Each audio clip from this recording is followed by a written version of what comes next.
Sebuah program hiburan melakukan percobaan yang unik. Seorang laki-laki naik lift. Lalu orang lain yang ada di lift selain laki-laki itu berdiri menghadap tembok. Pada umumnya, kalau naik lift orang berdiri menghadap pintu lift, tapi sekarang hanya laki-laki yang menjadi percobaan yang berdiri menghadap pintu.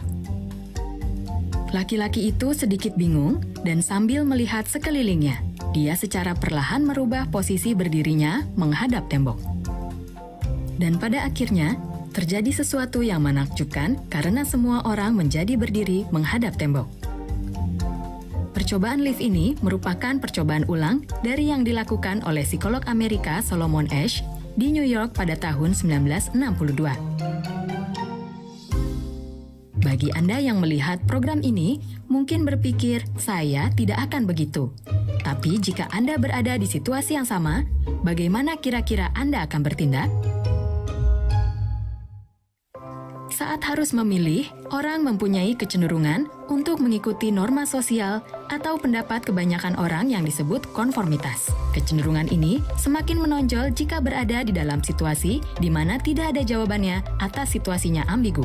Tetapi menariknya, hasil percobaan menunjukkan bahwa konformitas ini juga tampak saat berada di situasi yang jelas ada jawabannya. Percobaan ini adalah percobaan konformitas terkenal oleh Asch. Asch menunjukkan kartu yang bergambar sebuah garis kepada 7 orang partisipan. Lalu menunjukkan lagi kartu lain yang bergambar 3 garis dengan panjang yang berbeda. Di kartu kedua terdapat garis yang panjangnya sama dengan garis di kartu pertama yang telah ditunjukkan sebelumnya. Asch menyuruh partisipan untuk memilih garis di kartu kedua yang panjangnya sama dengan garis di kartu pertama yang telah ditunjukkan sebelumnya. Tetapi, 6 dari 7 partisipan percobaan adalah bukan partisipan sesungguhnya yang sengaja disuruh untuk memberikan jawaban yang salah. Dan 1 orang yang merupakan partisipan sungguhan disuruh untuk memberikan jawabannya di urutan terakhir. Dan hasilnya sangat menakjubkan. Peserta percobaan rata-rata 75% memilih jawaban yang salah yang diakibatkan oleh konformitas. Peserta yang memberikan jawaban yang benar hanya 25%. Setelah percobaan selesai, Asch bertanya kepada peserta mengapa mereka memilih jawaban yang salah. Karena saya kira penilaian saya salah. Saya kira penglihatan saya salah. Peserta yang memberikan jawaban salah tidak sadar bahwa mereka dipengaruhi konformitas oleh orang lain.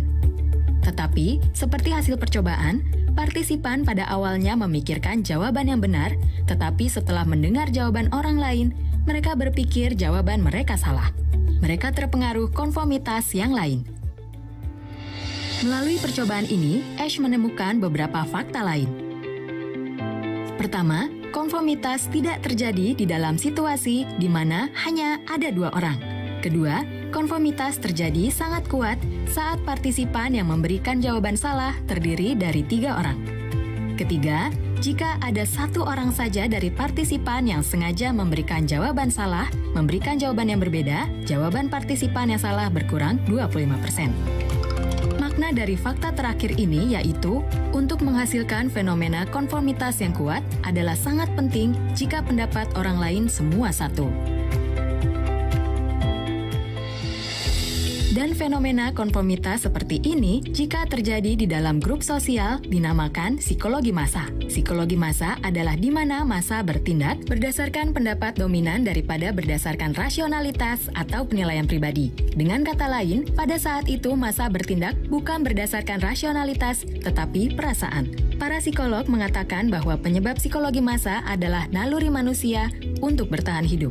Dengan kata lain, manusia melakukan konformitas dari pendapat dominan dan bertindak secara kolektif karena dengan membentuk hubungan sosial, manusia dapat terhindar dari bahaya atau mendapatkan bantuan.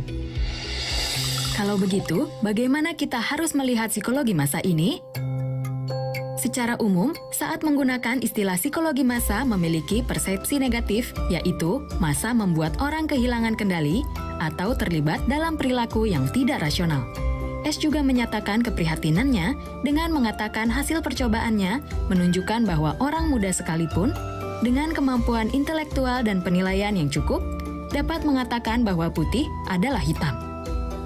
Namun, psikologi massa itu sendiri pada dasarnya memiliki nilai netral. Jadi, tergantung bagaimana Anda menggunakannya. Itu bisa menjadi obat ataupun racun. Salah satu contoh negatif dari psikologi massa yang muncul dalam sejarah, mulai dari perburuan penyihir di abad pertengahan sampai modern adalah Nazisme dan fasisme. Ini terjadi ketika kekuatan kelompok tertentu menggunakan psikologi massa untuk mengejar kepentingan mereka sendiri. Selain itu, berita palsu yang belakangan ini beredar melalui media sosial juga adalah contoh penting menggunakan psikologi massa secara negatif. Tetapi, ada juga banyak contoh psikologi massa yang sangat positif dalam sejarah Korea. Gerakan 1 Maret, Revolusi 19 April, serta gerakan pengumpulan emas saat krisis IMF adalah contoh positif dari psikologi massa. Dan juga pada saat insiden minyak tumpah di pantai barat, banyak sukarelawan yang membantu di Taean juga menunjukkan kepada kita arah yang benar dari psikologi massa. Bisnis pemasaran jaringan juga merupakan jaringan manusia yang terdiri dari sponsor, partner, dan massa. Oleh karena itu, jika psikologi massa digunakan positif, dapat mencapai hasil luar biasa yang tidak terbayangkan. Dan jika psikologi massa digunakan negatif, dapat menyebabkan kerusuhan besar bagi individu maupun masyarakat. Oleh karena itu, ke arah mana psikologi massa diarahkan tergantung pada pemimpin dan kepemimpinan yang memimpin massa tersebut. Jika pemimpin memberikan arahan yang rasional kepada massa dan memimpin untuk melakukan yang benar, maka psikologi massa akan menciptakan hasil yang luar biasa, yang tidak akan pernah dapat dilakukan oleh seorang individu.